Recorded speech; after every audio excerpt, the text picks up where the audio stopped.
రాలే. శ్రీశైలం దాకా నిండింది, ఆగిపోయింది, కాలం అయిపోయింది. సాగర్కు రాలని నీళ్ళు ఉన్న దానిలో దండాడుతున్నాం. సైదిరెడ్డి వీళ్ళంతా మన బొల్లం మల్లయ్య యాదవ్ అక్కడ భగత్ వీళ్ళందరూ నాకు ఫోన్లు చేశారు. ఏంటంటే ఒక 10-12 రోజులు నీళ్ళు ఇడిచిపెట్టాలి సార్, వేసిన పంటలు ఖరాబ్ అయ్యేటట్టున్నాయి, వెళ్తలేదని చెప్తే నేను అధికారులను పిలిపించి మాట్లాడి ఎన్నింటే కానీ నిన్నరపోయి ఉన్న పంట పోయినాక ఎందుకు మీరందరూ టీవీలలో చూసారు, పేపర్లలో చూశారు, మా ఎమ్మెల్యేలు అందరూ చెప్తున్నారు వెంటనే నీళ్ళు వదిలిమని వదిలిపించినాం.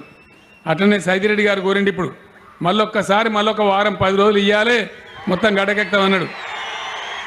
ఆ తేదీలు ఏంటో తెలుసుకొని డెఫినెట్గా మీకు నీళ్ళు పంపిస్తా అని చెప్పి నేను మనవి చేస్తా ఉన్నా. దాని గురించి రందిపడే అవసరం లేదు. ఈ విధంగా ఒక సంసారం చదువుకున్నట్టుగా మనం చేసుకుంటూ పోతా ఉన్నాం. రైతుల విషయం నేను ఒక మాట చెప్తున్నా. గతంలో మనం కోఆపరేటివ్ లోన్ తీసుకొని చెల్లించకపోతేనో ఇంకేదైనా బకాయిలు ఉంటేనో ఈ కాంగ్రెస్ కట్టించిన ఇండ్ల బాబత్ బకాయిలు ఉంటేనో వచ్చి మన తలుపులు బిక్కపోయినారు, కానీ నీటి తీరువ బకాయిలు ఉంటేనో మన దర్వాజాలు బిక్కపోయినారు ఇండ్లే, కానీ ఇవాళ రైతుకు ఆ గురించి ఆలోచన చేయలే.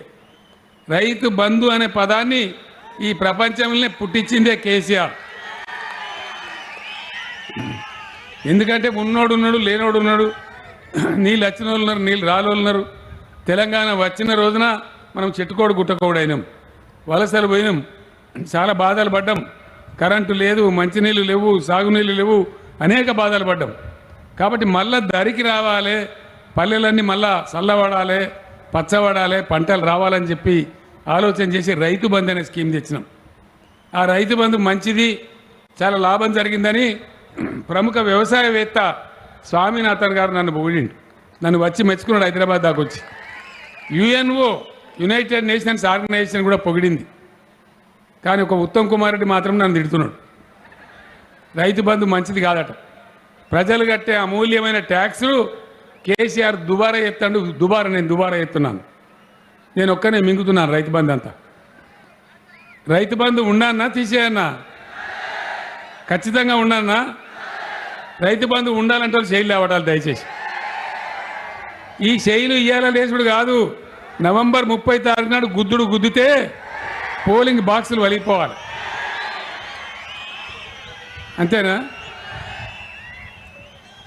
వాళ్ళ వైఖరి గట్టున్నది, ఆ పార్టీ వైఖరి, రైతు బంధు తీసేయాలి. వాళ్ళకి బాధ ఉన్నది, వాళ్ళ జమాన్లో మొత్తం అంత పైరవకాలరు కదా. ఇప్పుడు రైతు బంధు ఎట్లా వస్తుంది మీకు? అక్కడ హైదరాబాద్లో బ్యాంకులో ఎత్తే టింగ్ మని మీ సెల్ ఫోన్లో మెసేజ్ అవుతుంది.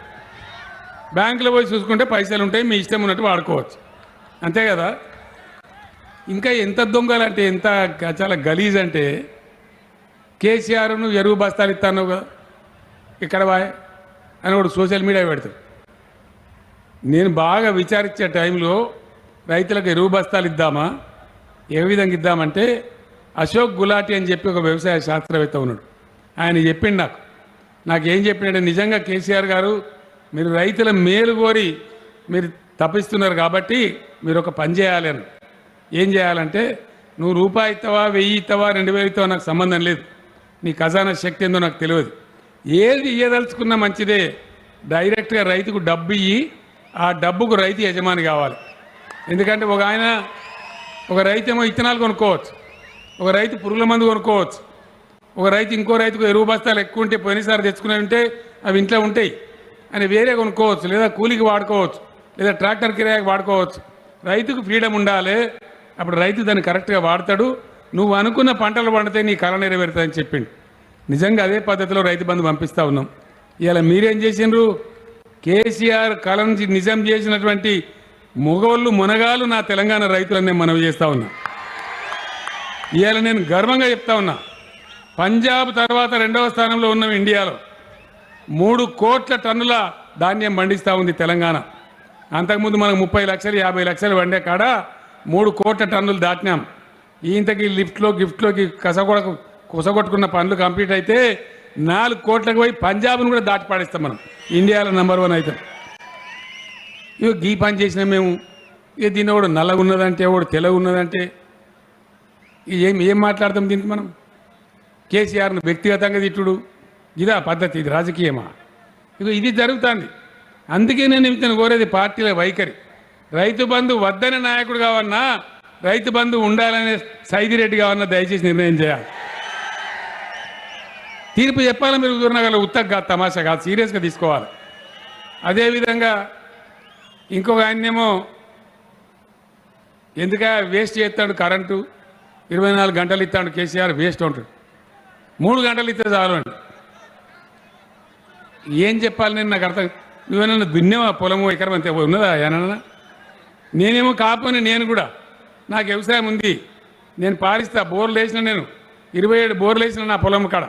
నాకు గుర్తు కరెంట్ ఎన్ని గంటలు ఉండాలి, ఎట్లా వారుతుంది, ఎలుగడ ఎట్లా వారుతుంది, బురద ఎట్లా వారుతుంది, మంచి ఎట్లా వారుతుంది, నాకేమో గుర్తు.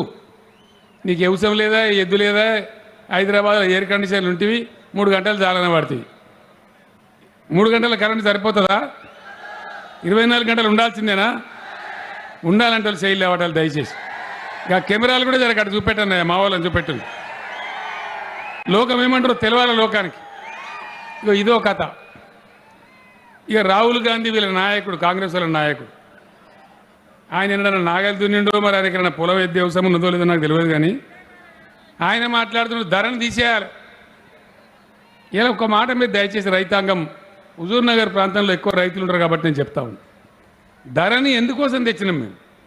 మా ఉద్దేశం ఏంది? రికార్డులు పారదర్శకంగా ఉండాలి, ఆ భూమి మీద వాళ్ళ హక్కులు వాళ్ళకే ఉండాలి. అలా ఇంకోటి ఏలు పెట్టి రాకుండా ఉండాలి. అంతకుముందు విఆర్ఓ ఒకడు, గిరిదావర్ ఒకడు, ఎంఆర్ఓ ఒకడు, ఆర్డీఓ ఒకడు, కలెక్టర్, ఇంతమంది ఒక రైతుకు భర్తలు 7-8 మంది. ఎవరి కోపం వచ్చిన సరే కింది మీద చేస్తే ఇక కైలాస మాటల పెద్ద పాము మింగినట్టు, అంతే కదా. నాకు తెలిసే బాధలు నేను చూసిన. ఇవాళ ఉన్నది భూమి, తెల్లాటాలకి ఇంకొకరికి రాసిండు. అరే ఇట్ట రాసినామంటే నేను రాయలేదే, ఏ రాసిండో తెలియదు. మరి ఇట్లా బయట చదువు కత్తా, మరి బట్టికనే అవుతుందా? లావు 50,000 లావు, 25,000 లావు, ఇదే కదా జరిగింది. రాహుల్ గాంధీ ధరను తీసేస్తా అంటాడు, పిసిసి అధ్యక్షుడు తీసేస్తా అంటాడు, బట్టి విక్రమార్క ధరని తీసి బంగాళాఖాతంలో వేస్తామంటాడు. నేను ఒక్క మాట అడుగుతున్నా, ఇవాళ ధరణి బాబు జెండా ఆపమ, ధరణి ఉంది కాబట్టి ధరణి పుణ్యమని ఏం జరుగుతుంది? మీకు ఈరోజు మీ ఖాతాలన్నీ ప్రభుత్వం దగ్గర ఉన్నాయి. మీకు రైతు బంద్ వేసినా డైరెక్ట్గా మీ ఖాతాలో పడుతున్నాయి, రైతు బీమా వేసినా మీ ఖాతాలో డైరెక్ట్ పైసలు వస్తున్నాయి, ప్రభుత్వం ధాన్యం కొన్నా మీ ఖాతాలో వచ్చి పైసలు పడుతున్నాయి. మరి ధరని తీసేస్తే ఎట్లా రావాలి రేపు ఈ పైసలు? అంటే మళ్ళీ విఆర్ఓ, మళ్ళీ పాని నకలదే, నీ పేరు మీద భూమి ఉన్నదా, ఎన్ని ఎకరాలున్నది, నువ్వు ఎంత నాటేసినావు, మళ్ళీ ఆఫీసర్తో రాపిసుకురాపో, ఆఫీసర్ రాపిసుకురామంటే వాళ్ళు లావు 5,000 లావు అంటాడు, అంతేనా? మళ్ళీ మొదటికి వస్తుంది కదా. కాబట్టి ధరని ఉండన్నా పోవన్నా, ఉండన్నా. ఇలా రిజిస్ట్రేషన్ ఎంత మంచిగా అయింది.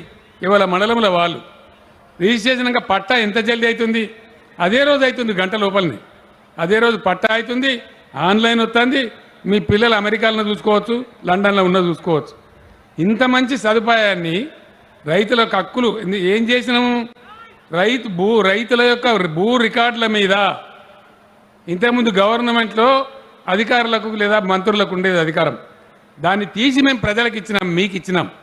మీ బొటనవేలు పెడితే తప్ప, మీ బయోమెట్రిక్ పెడితే తప్ప మీ భూమిని ముఖ్యమంత్రికి కూడా మార్చే దమ్ము లేదు. ఇవాళ ఇంత అధికారం మేము తీసిస్తే మరి తెలంగాణ వ్యాప్తంగా హుజూర్నగర్లో కానీ, నల్గొండ జిల్లాలో కానీ, తెలంగాణ వ్యాప్తంగా కూడా నేను రైతులకు మనవి చేస్తా ఉన్నా. ప్రభుత్వం తన పెత్తనాన్ని, తన అధికారాన్ని వదులుకొని అధికారాన్ని మీ చేతిలో పెట్టింది, మీకు ఇచ్చింది. మరి అధికారాన్ని మీరు ఉంచుకుంటారా, పోడగొట్టుకుంటారా? మీరు ఆలోచన చేయాలని చెప్పి నేను కోరుతా ఉన్నా. ఇట్లా అనేక విషయాలు, అనేక కథలు జరిగినాయి, అనేక పనులు జరిగినాయి. మీరందరి దృష్టిలో అవన్నీ ఉన్నాయి, నేను వేరేగా చెప్పవలసిన అవసరం లేదు. మన ఆర్థిక పరిస్థితి ఎట్లా పెరుగుతుంటే అట్లా పెంచుకుంటూ పోయినాం. పేదల గురించి కళ్యాణ లక్ష్యం పెట్టుకున్నాం, పెట్టినాడు 50,000 పెట్టాం, భయం ఉండే. తర్వాత 75,000 చేసుకున్నాం, తర్వాత ఇప్పుడు 1,00,000 రూపాయలు ఇచ్చుకుంటా ఉన్నాం. అట్నే పెన్షన్ పెట్టినాడు 1,000 రూపాయలు పెట్టినాం, ఇలా 2,000 రూపాయలు చేసుకున్నాం. నేను మొన్ననే ప్రకటించిన పెన్షన్ను 5,000 రూపాయలకు తీసుకుపోతాము, ఇమీడియట్గా 3,000 చేస్తాం, క్రమంగా ఇంత పెంచుకుంటూ పోతామని చెప్పిన. రైతు బంధుది మొదటి సంవత్సరంలో 12,000 చేస్తాం, పెంచుకుంటూ 16,000కి తీసుకొని పోతామని చెప్పిన. అట్లనే 3 కోట్ల టన్నుల ధాన్యం పండిస్తుంది కాబట్టి తెలంగాణ నా ప్రజలందరూ కూడా గర్వంగా మంచిగా సన్నబియ్యం తినాలని రేషన్ కార్డు ఉన్న వాళ్ళందరికీ సన్నబియ్యం పంపిస్తామని చెప్పినాం. అందరికి కూడా బడి పిల్లలకు టిఫిన్ పెట్టుకుంటా ఉన్నాం, కింద టిఫిన్ పెడుతున్నాం, పొద్దున పోతే బ్రేక్ఫాస్ట్ పెట్టుకుంటా ఉన్నాం. కంటివేలుగాను ఒక పథకం పెట్టినాం. మీరు ఆలోచన చేయాలి. ఏ రాష్ట్రంలోనైనా ఇండియాలో మన రాష్ట్రంలో కూడా ఎవడన్నా ఒక ముఖ్యమంత్రి ఆలోచన చేసిండా ప్రజల కండెట్లుంటాయి చూపియాలి, అద్దాలు ఇవ్వాలి, పేదోళ్ళకని చూపెట్టాలని చెప్పి వాళ్ళని ఆలోచన చేసిండ్రా? ఎవ్వడు మాట కూడా మాట్లాడలేదు. చివరి కంటి వెలుగు ప్రోగ్రాం కూడా తీసుకొచ్చి గ్రామానికి వాళ్ళని పంపించి మీ కండ్లన్నీ చూపించినాం, అవసరం ఉన్న వాళ్ళకి అద్దాలు కూడా ఇచ్చినాం. నేను అందుకే మిమ్మల్ని కోరేది, ఏ పార్టీ ఎవరి గురించి పనిచేస్తుంది, ఆ పార్టీ వైఖరేంది అని మీరు ఆలోచించాలి. అదేవిధంగా ఇవాళ గ్యాస్ సిలిండర్ కూడా తక్కువ రేటుకి ఇస్తామని చెప్పినాం. అదేవిధంగా ఈరోజు మీకు 3,000 రూపాయలు ఆడవాళ్ళకు కూడా ఇస్తామని చెప్పినాం. ఈ రకంగా మన మేనిఫెస్టో ఉంది. మేనిఫెస్టో నేను సైదిరెడ్డి గారిని కోరుతున్నా, మీ కార్యకర్తలు మీరందరూ కలిసి చాలా బలంగా ప్రతి ఇంటికి మేనిఫెస్టో తీసుకొని పోవాలి, అందరూ కూడా చెప్పాలని నేను కోరుతా ఉన్నా. సైదిరెడ్డి మీ అందరికీ తెలుసు, ఆయన అడగాల్సిన డిమాండ్లు ఆయన అడిగిండు, ఆయన కోరికలు ప్రజల కోరికలు అని చెప్పిండు, హుజూర్ నగర్కి ఏమేం కావాలని చెప్పిండు. మీరు సైదిరెడ్డి గారిని బంపర్ మెజార్టీతో గెలిపించండి. హుజూర్ నగర్ కోసం ఏమేం కావాలన్నా అవన్నీ కూడా చేయించే బాధ్యత నేను తీసుకుంటా ఉన్నా, నేనే చేయిస్తానని మీకు మనవి చేస్తా ఉన్నా. మంచి యువకుడు, చదువుకున్నవాడు, 4-5 దేశాలలో పనిచేసిన అనుభవం ఉన్నవాడు, క్లీన్ హిస్టరీ ఉన్నది. ఉత్తమ్ కుమార్ రెడ్డిగా మాట్లాడితే పంచాయతీ అవుతుంది, మాట్లాడితే నేను గడ్డం తీసుకొని ఉంటాడు.